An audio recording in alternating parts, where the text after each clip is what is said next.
History doesn't repeat, but it certainly rhymes. And today we're hearing the exact same rhythm that was also heard over a century ago. Chris Sullivan is back on Bitcoin for Millennials to talk about the hidden history of money and why the consolidation of our basic necessities is a repeat of history's darkest chapters. We move past the mainstream narrative to take a look at how to reclaim your agency in a world that is designed to keep you distracted and weak. And stick around as Chris reveals the one historical truth about centralization that most people are still fast asleep to, and why Bitcoin is the tool for the spiritual war that most people don't even know they're fighting. If you enjoy my content, it would mean a lot to me if you could subscribe to the channel and like my video to support my journey. Thank you.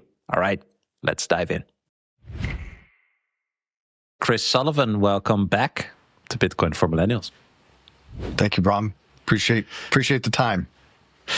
Well, I appreciate your time. I think our last conversation was really interesting. You are a huge history buff and very knowledgeable on the history of money, all the manipulation around that. And I think in these times, you know, where the sentiment is kind of cooked on Bitcoin, I think bigger picture thinking and really understanding where this all comes from, the reason of existence, is extremely important. And so in our last talk, we really focused on the Federal Reserve as an economic predator. But lately, I see you've been really talking about the vibrational cost of fiat. You've said that fiat money, food, and media are all compliance rituals. And it's interesting, I think Marty Bent said a similar thing to me, or like paying tax is a humiliation ritual. Yeah. How does a manipulated currency actually lower someone's physical and spiritual frequency? How do you think through that, and how do you talk through Yeah, and people, and why I even give of my time to do this is not to belittle or say I know what's right for anyone, but it's just to sort of inform and then harmonize. Because the magnitude with which we are speaking is not only about one of the darkest aspects, and why it is the darkest aspect or one of the darkest aspects of humanity, is because it enables destruction and evil. And people don't always draw tangents and lines into the systems, the apparatus, and then the psyche, and then to a large extent the spirituality of those that get put as spokes in the wheel of those systems. And you can kind of hearken back to the phrase absolute power corrupts absolutely. Well, when you have fiat, you know, by decree, you're putting someone under not just a slave system, but a spiritual system of oppression. How could one not be oppressed both spiritually and physically if you are robbed and stolen from 50% of your productive output? You're stolen from, again, 50% of your productive output via inflation, just assuming like an 80-year time lifespan. And then that roughly equates to a 75% stealing of your time preference, right? So your productivity, your soul, and then your time is all robbed by this system. It's going to have an effect, whether it's just subconscious or it's physical. Because I think a lot of these things that are in people's subconscious end up manifesting in the physical realm.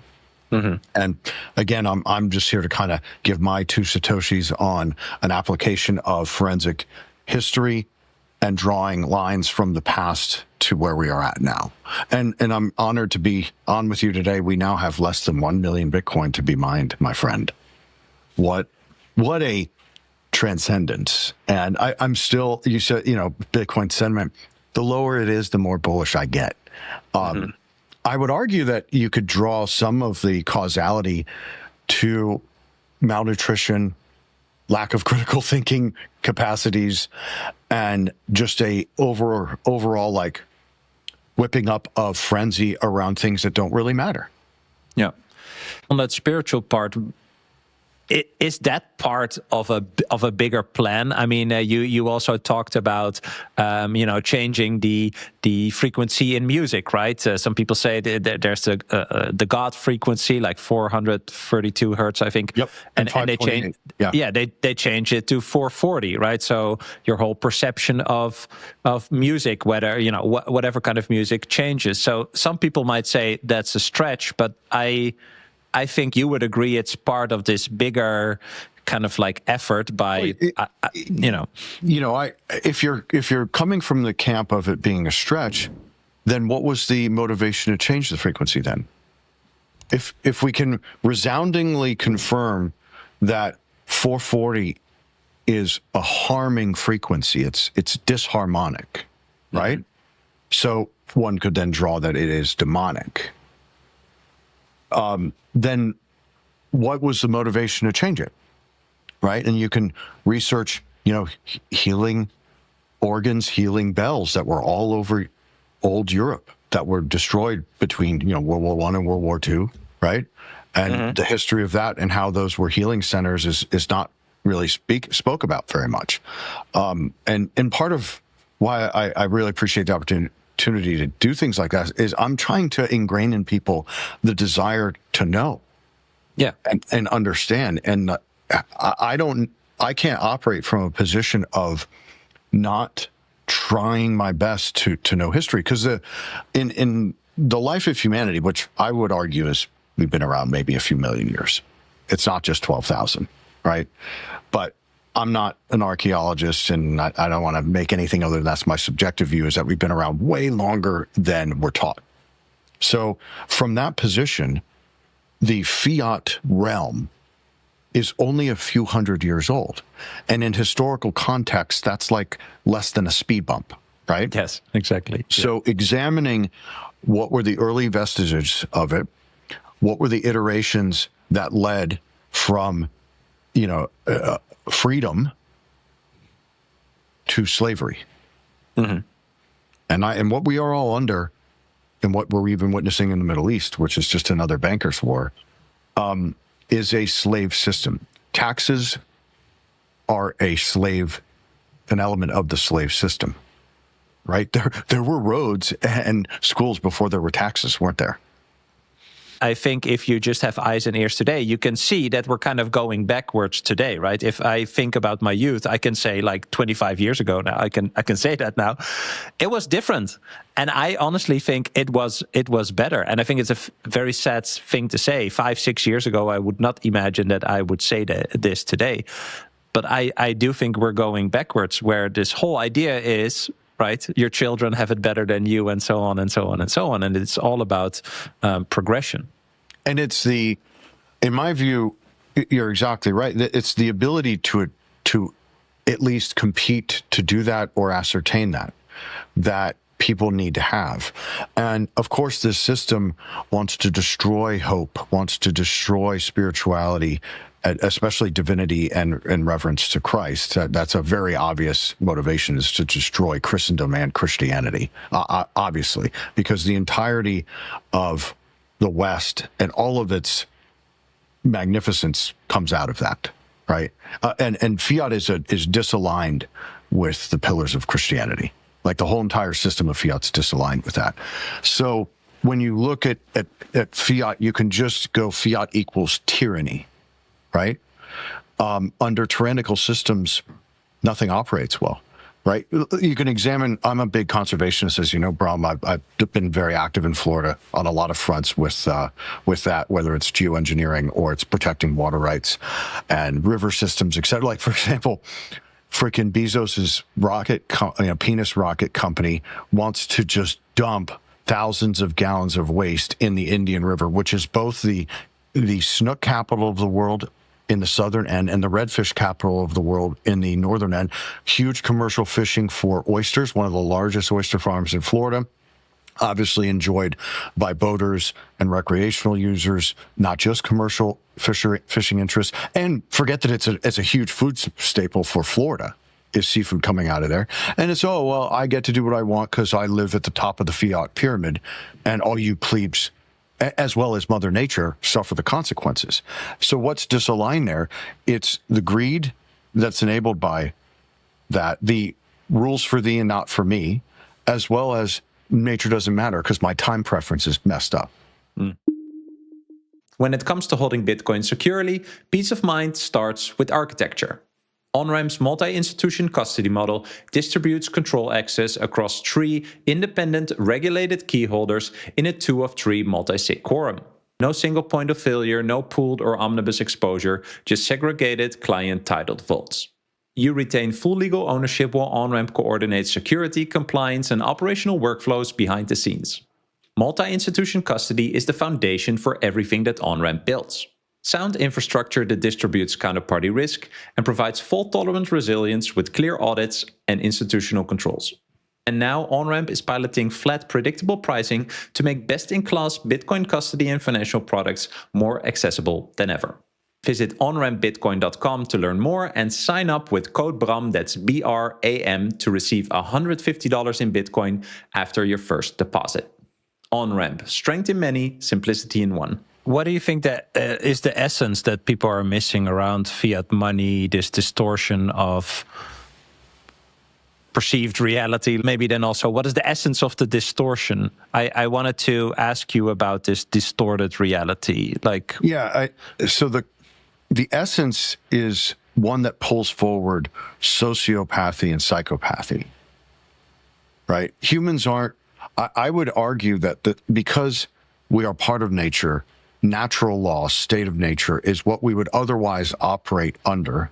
And that it's maybe, in my view, it's a system of order, not of chaos. Whereas fiat is a system of intentional oppression and chaos, right? Yes. And so downstream from that intentional chaos, prejudice, theft, etc., yada, yada, yada, you get a destruction of hope. You get a literal limiting of your ability to be creative, divine being of God. You are less motivated to put forth more efforts towards selfless acts, to your point a moment ago. And then you have no ability to distinguish between what path you need to take to succeed in achieving, hey, I just would like conditions to be more favorable for my children than myself, which is a natural, that's like, if whether you're an apex predator like a wolf, where the alpha doesn't even suffer the humility of dying in front of everyone, they just starve themselves and walk away to the back. We're not even able to operate with that much honor under the existing fiat system. And people might, not like me saying that, but there's huge honor in selfless acts, in my view, and to protect the herd, right? And I think that everything from, consciousness down to physical input of effort is egregiously and grossly distorted by the fiat system. Look at and I can go from a data, we run quant hedge funds. The data on depression, suicides, etc., the data on choosing to kill a baby, an unborn baby, abortion, that is statistical proof of the disharmony of human activity as a direct offshoot of the fiat systems. And even, I came prepared to discuss sort of the predecessors to the global central banking apparatus, right? The coinage and national banking acts that somehow permeated around the whole world in the late 1800s. Like, people then who are observant of that were like, wait a minute, what's going on? They don't know that they've been robbed directly or that their bloodline's been robbed, but they know and sense that something is amiss. And I think the more people can at least learn from history, I think it raises their awareness, raises their consciousness, and then whatever they want the outcome to be for themselves, they can then refocus better. Well, let's move there, right? I prepped this for you. You often reference Babylonian money magic. So for people who have only heard about Keynesian economics or modern monetary theory, that stuff they teach in school, can you kind of peel back the layers. You talk about a 5,000-year-old trick that's being used against us today that we basically have no clue about. Yeah, trick isn't a nefarious enough of word to describe it. I mean, it's enslavement is what it really is. But let's unpack Keynesianism and modern monetary theory. First off, just go to the etymology. Modern monetary theory, that sounds just completely asinine to any learned mind. I agree. How it's modern, but it's theoretical, but then we're putting it to use, which that means it's not theoretical, so all of that is just propaganda, gaslighting to cover up for the confiscation of time, wealth, assets, and production. Because that is what the fiat system does. It confiscates and destroys. It doesn't create anything, it just destroys. So, I think it's important for everybody to read The Austrians. It's the most true economic, it's like the kindest economic model, right? Some call it divine economic theory. It kind of embodies the 10 Commandments within your economic practices. So please read Mises, Rothbard, Hayek. It will change your life. And then the UK just banned 6 of the greatest books of all time that include 1984, but also include Thomas Hobbes' Leviathan and then John Locke, First and Second Treatise. Why are they banning John Locke's First and Second Treatise? Because any red-blooded human being that reads that will go, wait a minute, in 1690? They felt like I feel now, right? Yeah. Off a 12 to 20% reduction in the pure coinage. That's what that. So the coinage crisis of 1690 was just diluting coins, similar to how Rome did it, right? As Rome fell, they began diluting the quality of the coins, and then people go, wait, inflation. Wait, what's going on? And unlike now, where we're unfortunately a lot of people are droned out on TikTok or whatever the hell. Please just take away all social media.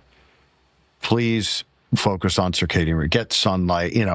All the things Uncle Jack talks about. He's 1,000,000,000% correct. I take it for granted because I'm a surfer, so I'm out in the sun all the time, looking directly at the sunrise for surfing on the east coast of Florida. And it'll just help you be the best version of yourself. But back to the point, what most have read about, let's just assume most have read The Creature from Jekyll Island, right? That's great. No, well, I don't know. Let's start there. G. Edward Griffin, Creature from Jekyll Island. Please go read it, and then read all of Eustace Mullen's works on this. But I think it's important from an American context to understand that the birthing of America was a fight against this system, right? The rebellion occurred from, or one of the many reasons was a increase in the stamp tax and tea tax, right? It was only a few percent, by the way. Like 2%, right? Mm-hmm. Yeah. So the Protestant, or, not all of them were Protestant, but the folks who came over from Western Europe to found and settle America were a feisty bunch, right? A feisty bunch. A lot were indentured servants from Scotland, Ireland, Welsh, Nordics, etc. But they were feisty, and then with specific to the forefathers, they were extraordinarily well read. So what happens after the Revolutionary War? There's the bank in its European vestige. Then we get rid of the first bank's charter. Then the War of 1812 starts. Then we get to Jackson. And what does he do? He kills the second bank, right? So that's the second bank of the United States. So that's late 1830s. And then in America, we had what we call the free banking era. It's the largest GDP increase ever. And the largest delta in going from poverty to not poverty ever in history. And 1783, you can go through all the carnage of what occurred to unshackle the U.S. production and finance system from what had been turned over to Nathan Rothschild after the Battle of Waterloo, right? So under George, the Bank of England was a private central bank, not a federal agency, not a national agency. And in So America, this is the connection, right? So to take the steps, right? The Battle of Waterloo. Well, there's a thing with the Battle of Waterloo, right, where they said they Napoleon won. Yeah, exactly. Tanking the British guilt. Exactly. Yeah. And then Nathaniel was there to buy them all up because they had fake newsed it. And there's they're doing fake news then. They're doing fake news now. Literally, all news is fake. Basically, it's all theater.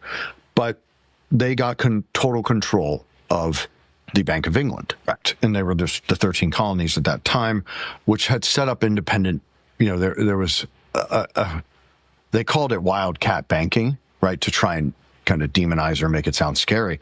But you had state currencies, you had local bank notes. A lot of times the local bank notes, the specie itself was actually collateral against warehouse receipts, grain in storage, whiskey. It is so, that's where the security, even when I started in finance at Morgan, you still had whiskey receipts that were security traded. So, really? and then you had collateral that was land, many different, call it community real assets that were collateralizing and backing these local notes, right? Local currencies. And so Andrew Jackson kills the bank, right? They try and kill him afterwards because these people love killing people. And you have the free banking era. So under that, and many people mislabel the causalities, the causes of the Civil War and say, oh, it was to free the slaves. Was not. It was to put in a central bank. And then let me explain how freeing the slaves was the cover story. So they knew that they couldn't come at the United States Congress, who was at that time run by some hardcore folks like Andrew Jackson, under Hamilton, whoopsie, we bring in the first bank in the United States. Holy shit, it's exactly like the banks we don't want. Tear it down, right? And then they have the War of 1812, which was to try and cement the second bank. And then Jackson gets in and goes, no more, you're done. Because of essentially the second bank came in after the War of 1812 was open. So it's unconstitutional to have a private central bank control money supply. Just plain and simple. That makes sense. And it would be anti-nationalistic of any country to have a private central bank. Ironically, we're potentially witnessing the decline of one of the last countries that doesn't have said central banking apparatus in Iran, which, so they understood that, hey, this generation of American men's not going to take shit from us communists. So we need to come in under sleight of hand. So the Civil War starts. It ends, and what happens is a series of acts come in. The National Banking Act, and then the Coinage Act of 1873, also called the Mint Act, also called the Crime of 73. I'm sure people use AI, look up the Crime of 73. So what did that do? It basically took away authority of local banks and states at the banking level, and then demonetized silver, which at the time in the United States was plentiful. You could go mine silver, bring it to mint, boom, here's your coinage, and it was freely usable. And that's one of the reasons that the GDP growth and wealth building bottoms-up velocity money was so robust in the free banking era, is due to all of silver's characteristics. Because at that time, who had the gold, Bram? Not commoners like our ancestors, 4 or 5 generations ago, right? And so silver was kind of the frictionless currency that everybody had access to, that everybody trusted. And the Act of 1873 demonetized it.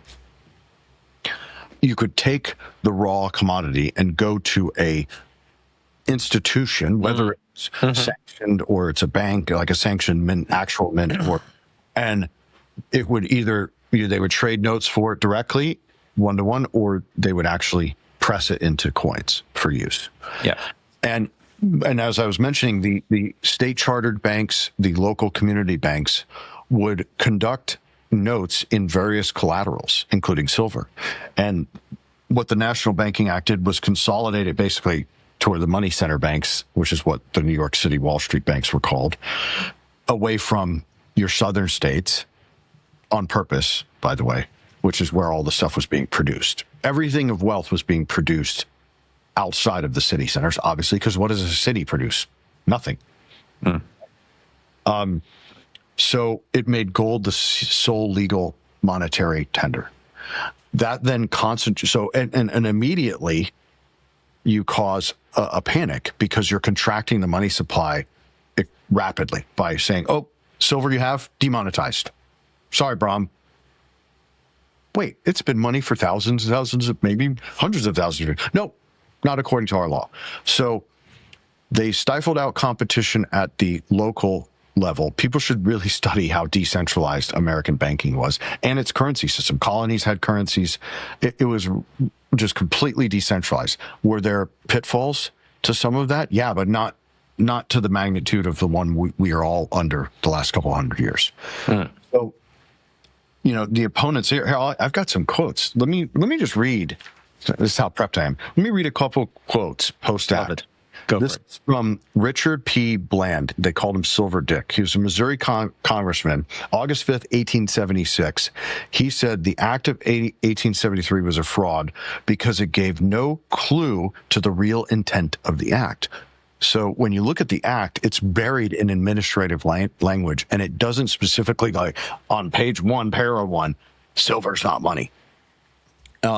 Senator Henry M. Teller, July 10th, 1890, on the Senate floor, he was fighting for free coinage, and he said, till the will of the people shall be heard in the enactment of law, we should put silver back where it belongs and where it would have been but for the blunder of the crime of 1873. And then most famously, William Jennings Bryan, this is called the Cross of Gold speech. You can AI and find this very quickly. His direct quote was, "You shall not press down upon the brow of labor this crown of thorns. You shall not crucify mankind upon a cross of gold." Yeah. So let me get this straight. Men who had fought in wars to actually win the land, or their sons and grandsons, spoke like this moments after this act passed. Much like people said the same after the Aldrich Plan was passed December 23rd, 1913, right? Yeah. That created the Fed. Correct. And the reason they had to call it the Aldrich Plan is because the Federal Reserve Act was not going to fly, because men then also knew, wait a minute, you're stealing everything from us. Yeah. Now here's where this gets real sketchy, and I'm fascinated by this. What happened in Germany in that same period, 1871, 1875? The German Monetary Reform Act. What does it do?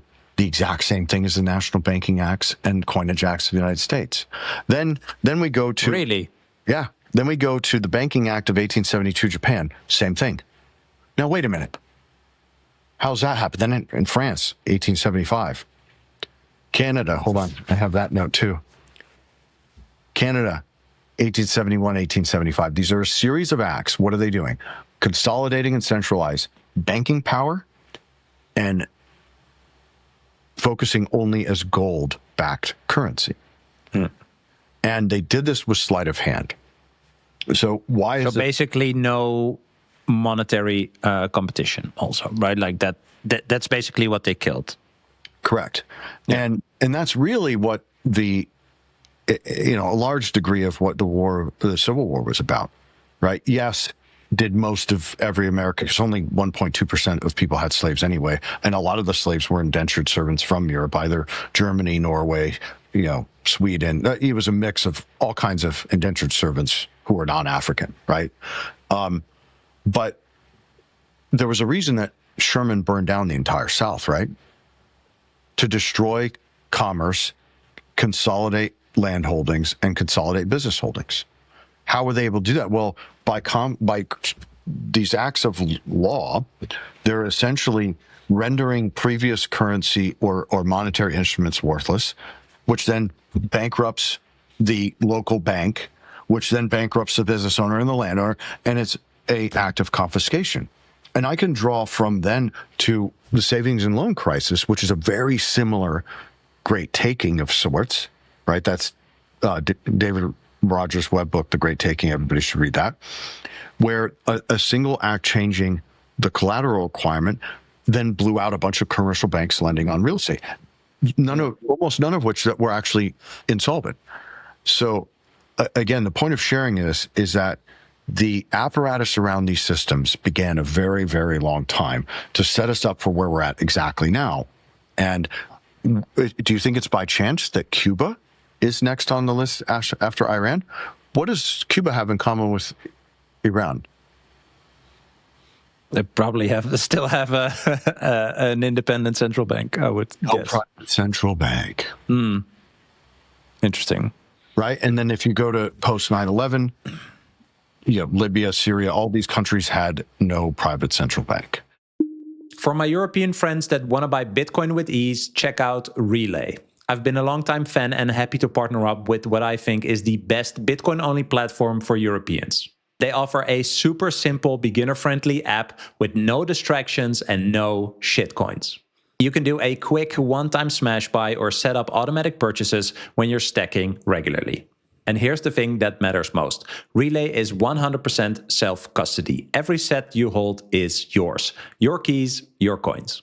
If you want to get started, download the app via my link below or in the description and use code BRAM, that's BRAM, at checkout to get 10% off your fees. A huge shout out to Relay for sponsoring the show. Now let's continue. I think the only conclusion, at least from my point of view, you can make from that is that it is a malicious act with a certain goal that does not fit or is not, doesn't meet the goals of the people that are being ruled over. Does that make sense? Right. So, I mean, that's the kindest way to put it.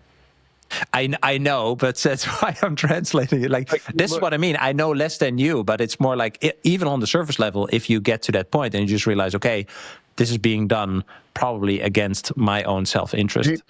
What should I should do something about that, or I should try to understand it. That's more my point. No, we definitely are at the point where it's due, because, I've been kind of speaking and advocating for the study of this, the comprehension of it, and then action for, 10 years straight. I've been studying this 25 years of my life. It's almost too late, to be honest. And by having Bitcoin, we have a amazing off-ramp to part of the fight, right? Yeah. Where when you examine what happened, Panic of 1837, right? They get pissed that Andrew Jackson says, "No more, you communists." And then they crash everything, right? 1929, engineered. 1907, engineered. 2001, engineered. 2008, engineered.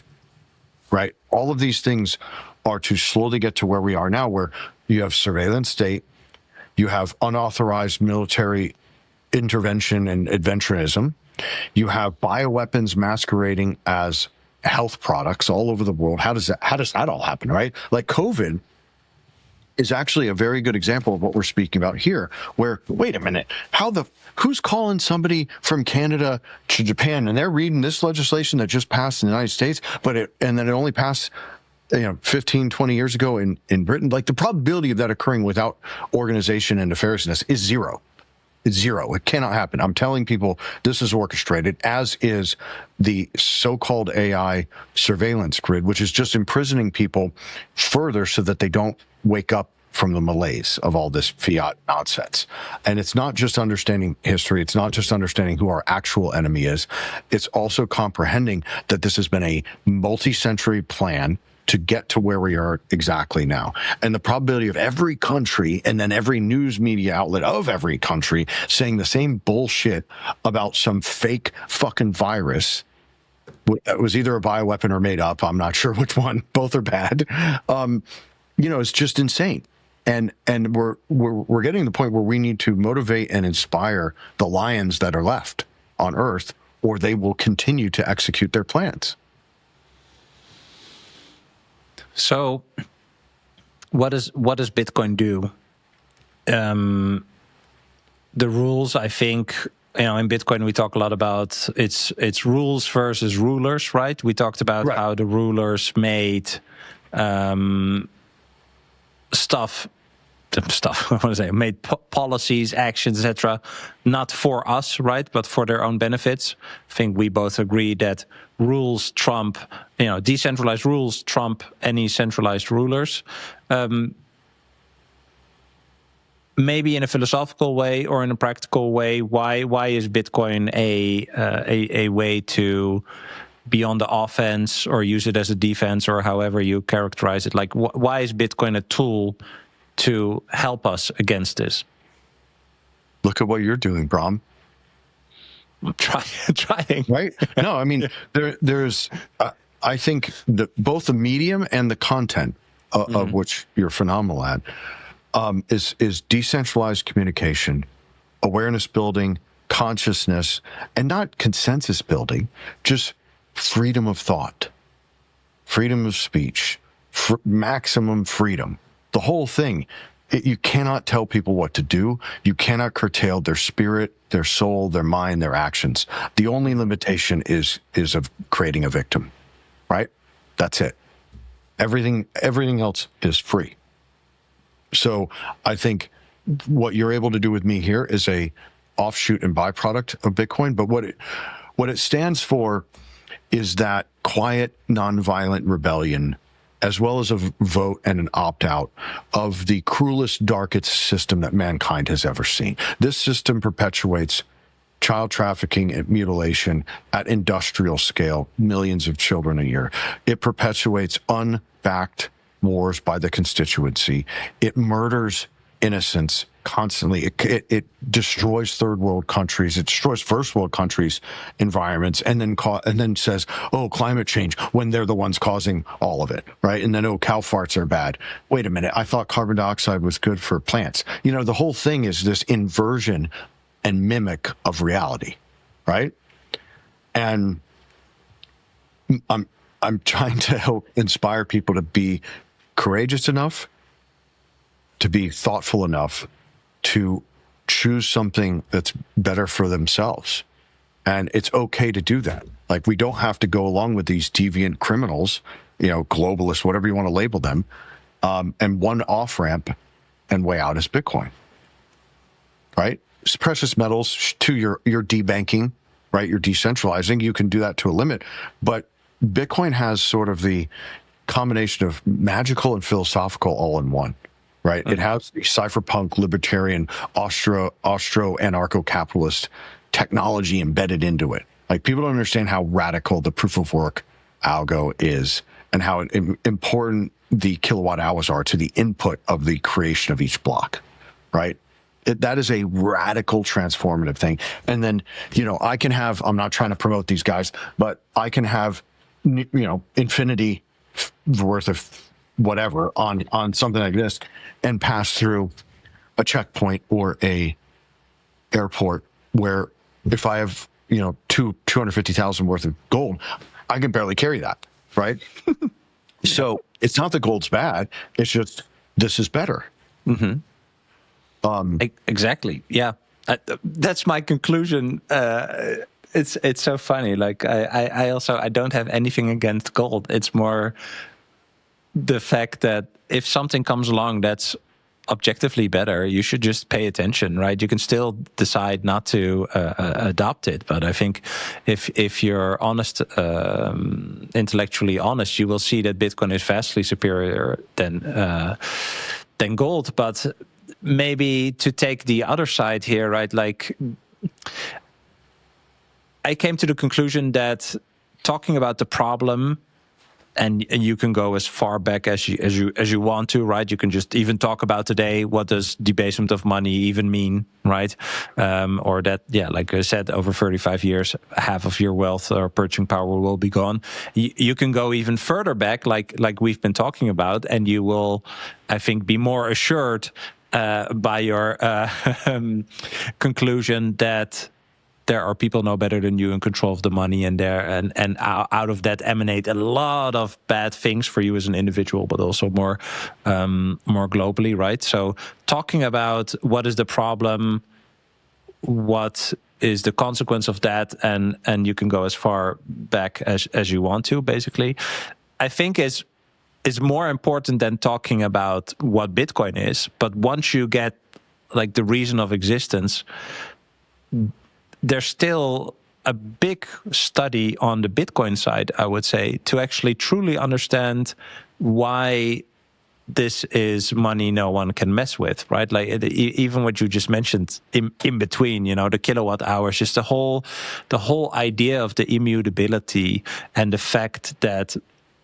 there can be a gazillion other crypto token attempts and whatnot, but they will never catch up to what is already a certain level of integrity and immutability of Bitcoin, in which the essence lies that gives you the power of it being a tool against, you know, the source of its existence. Does that make sense, right? Like, so it's kind of like this. It's this really big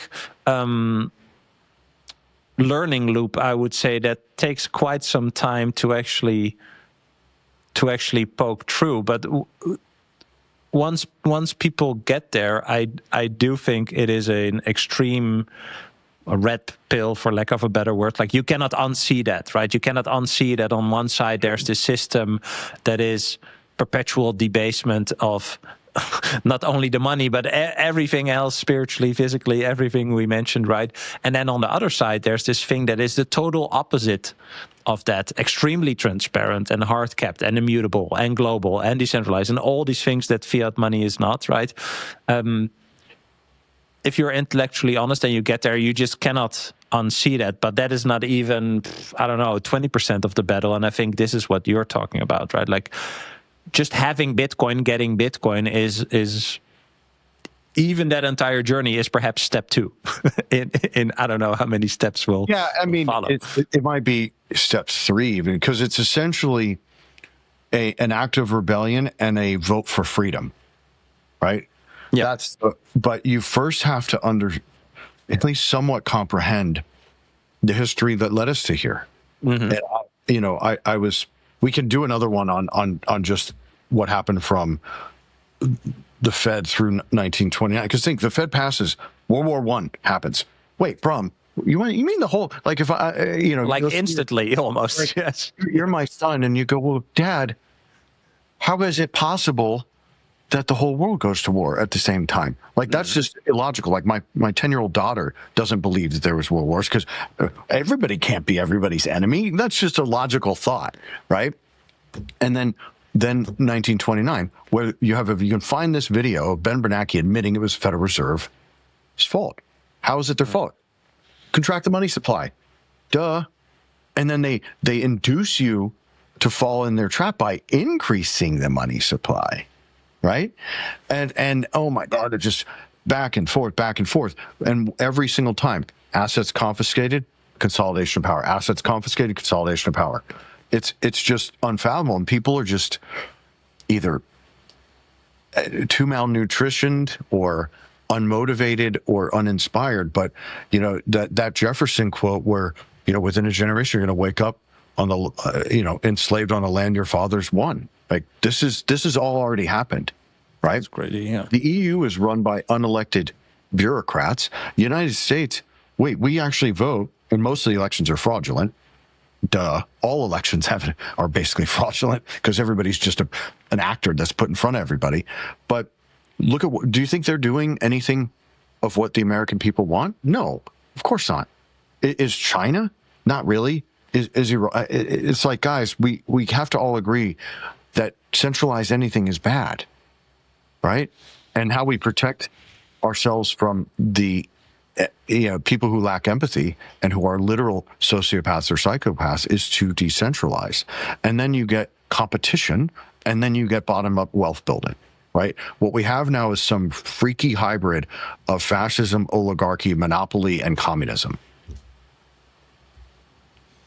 Yeah. And, to just harp on Bitcoin a little bit, it really is not just a higher consciousness asset, but it's the tip of the sword of the desire to improve.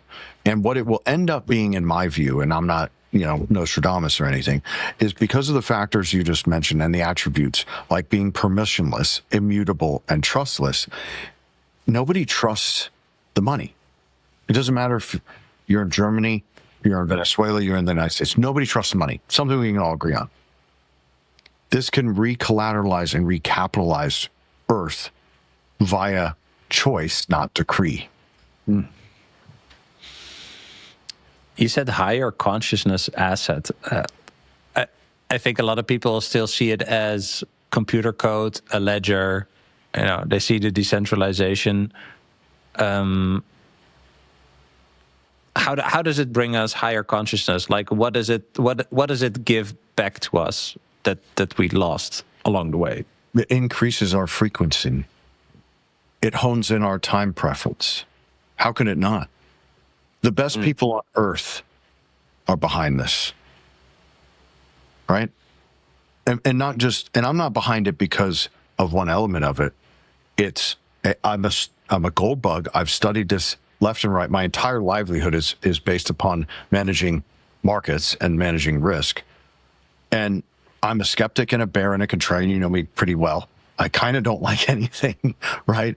So to win over folks who get to essentially just lay out their come to Jesus moment just for Bitcoin, that is increasing the consciousness, not just around the asset, but around the dialogue that leads you to the asset. And that's why I call it a higher consciousness asset. It's like a team builder, right? And we all want freedom, which is what we have in common when we are Bitcoiners. I wonder how early we still are. I mean, it goes from sometimes just basic reasoning where I think like it's so logical. Everyone should see this, right? If there is a centralized power in control, you know, of the money, it should show its benefits, or else it's not good for you as an individual. Like, you can think very basic about this, right? And then when you get to, you know, higher consciousness asset, which I love, you know, it is a big step. That's all I want to say. Like, it's a big step, and it takes a lot. Well, not maybe. But I mean, just to get there. You know what I mean? Like, it's just like if you tell people, well, you know, if I go out on the street now and say, like, you know, the money in your pocket is controlled by people and they're debasing it and blah blah, you know, you should pick Bitcoin over that. Saying to people they're doing something wrong is definitely not the ideal pitch.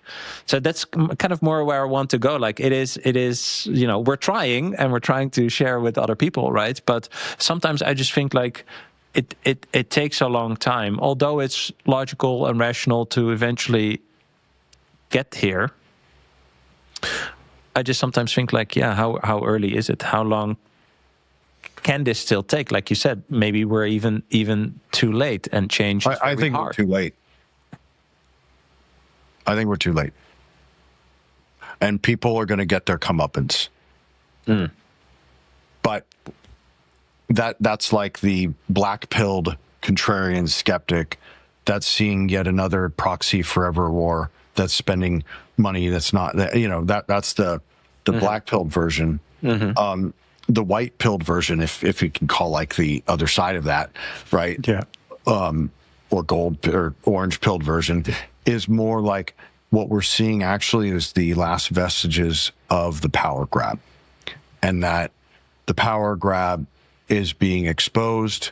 The bad actors are being exposed more and more and more, which I seem to be bearing witness to, and people's tolerance is waning. And what we need to collectively do as good human beings, good fathers, good husbands, good friends, good business folks, and good beings, is to hone in the focus on purging the bad and bringing in solutions for the good. And the radical awesome thing is that this isn't hard. You just need sound money. Why didn't gold work? Gold's not sound money.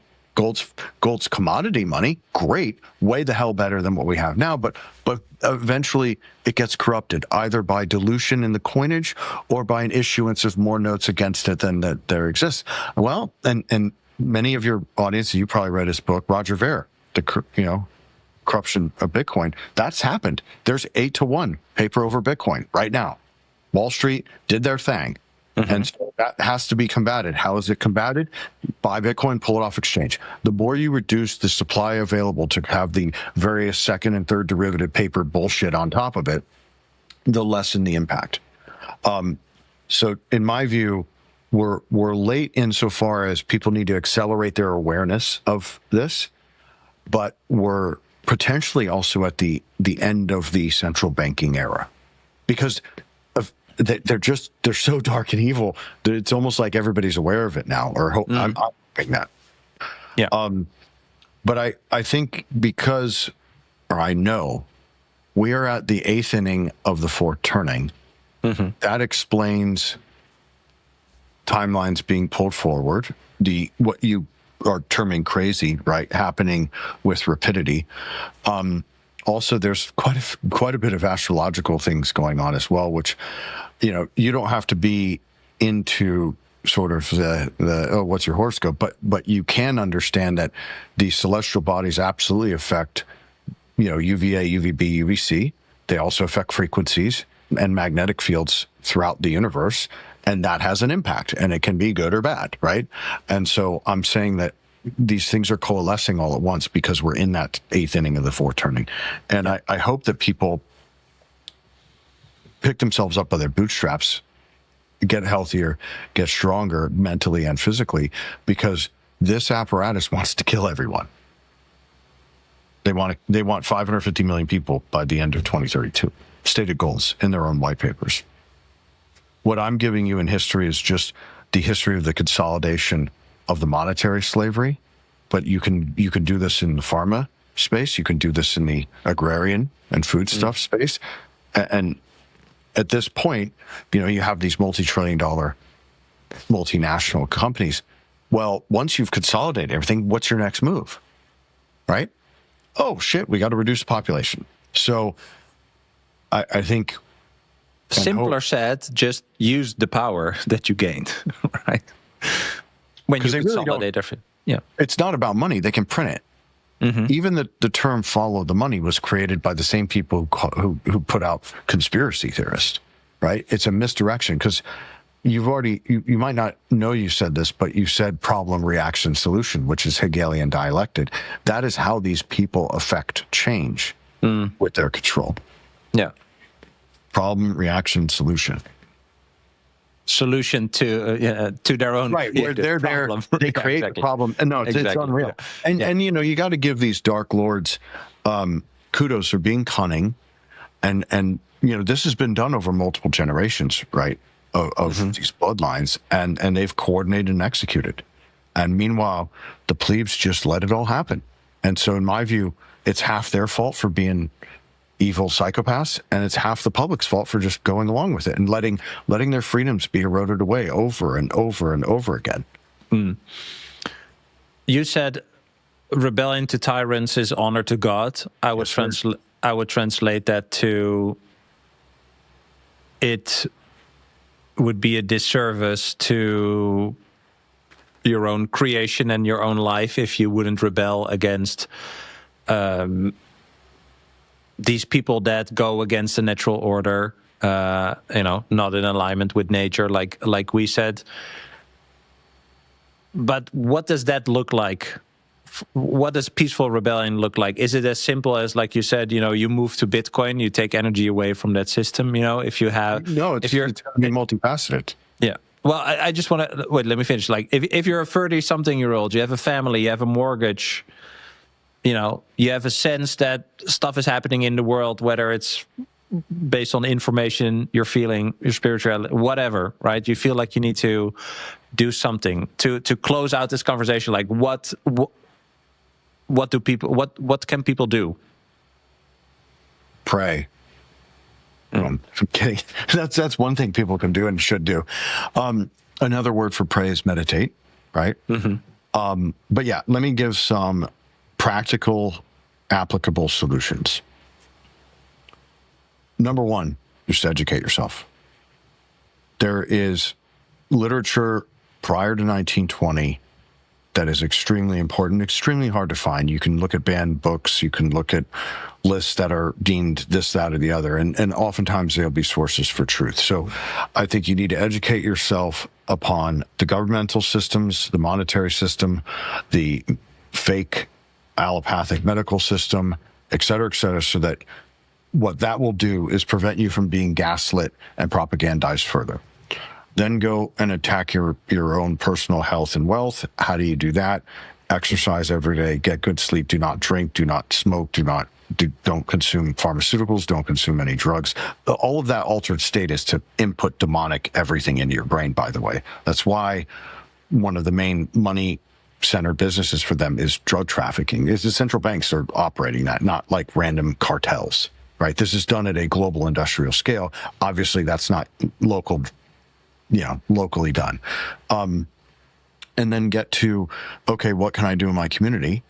And that is live a life of service. That can be donating money, can be donating time and volunteering, but it's also important to support local businesses. Stop buying off of Amazon or Baidu or whatever the hell, and buy local, especially farming products, especially in Europe, where your farmers are getting attacked left, right, and center from Bolsheviks, and the bread baskets of the world are the most important element of all. Money is not important if you don't have food, right, Bram?